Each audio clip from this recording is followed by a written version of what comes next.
The following story has been brought to you by StoriesToInspire.org.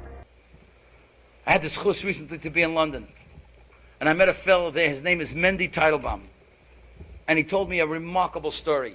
His father, Rabbi David Teitelbaum, who just passed away recently, is an extremely wealthy man. As a matter of fact, he gave tremendous amount of money to one of the Gay Rebbes, and they built a whole community down in the lower parts of Eretz Yisrael and the southern parts of Eretz Yisrael. And Mendy told me that he once asked his father, because his father didn't talk about the concentration camps much, but he said, Tati, I have to ask you something, because people tell me something about you. I must know if this is true. He said, tell me the truth. When you were in Auschwitz,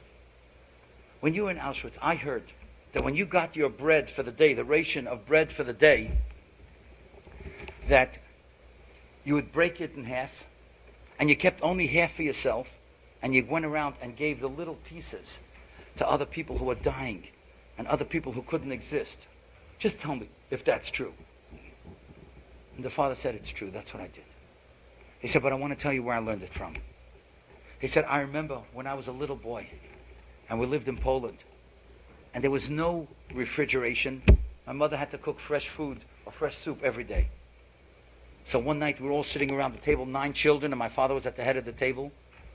And my mother, all she was able to do is cook up a soup and had some broth and some vegetables in it. Everybody had a bowl around, and she was going from with the big bowl, going around and giving out, parceling an equal amount to everyone. She said, as she was coming around near the end, all of a sudden there was a nasty knock on the door. And Mendy told me that his father says, I still remember that man. He smelled so awful. It was a dark, wintry, snowy, slushy night, and this guy comes in and he's wet and he smells awful. And he says in Yiddish, "Gib's essen," give to eat. So he said, Yitzchak David Teitelbaum is saying about his mother. He said the mother said, go to the other room, just wash up and come to the table.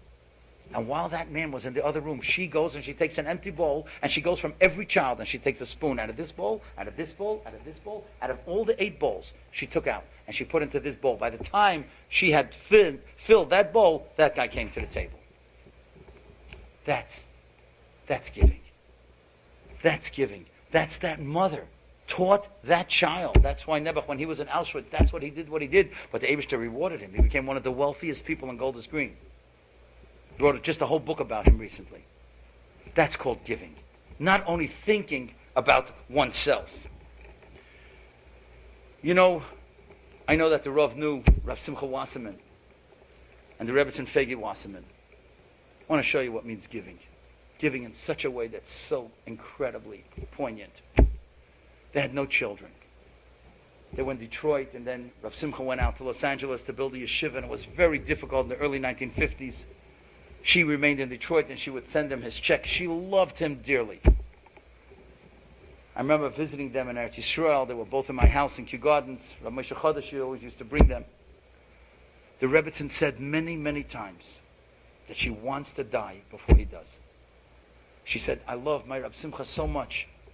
I can't go a day without him. I'll just be finished. And then Rav Moshe Chodesh told me that near the end of her life, she said, you know, I've changed my mind. I would like that we should both live for Mashiach. But if it's my choice, I would rather that Rab Simcha go first. Because there's nobody to sit Shiva for him except me. So at least I'll be able to give him something that nobody else will be able to give him. Because he had no brothers left, no sisters, and no children. Now wouldn't you know it, that's exactly how it happened. Rav Simcha passed away, and you know what he said before he passed away? He said, it's so incredible what kind of marriage they had. He said he doesn't want any hespedim unless his wife is alive. Because at least when they'll say good things about him, she'll have a nachas ruach. He passed away, she sat Shiva, and 3 days later she passed away.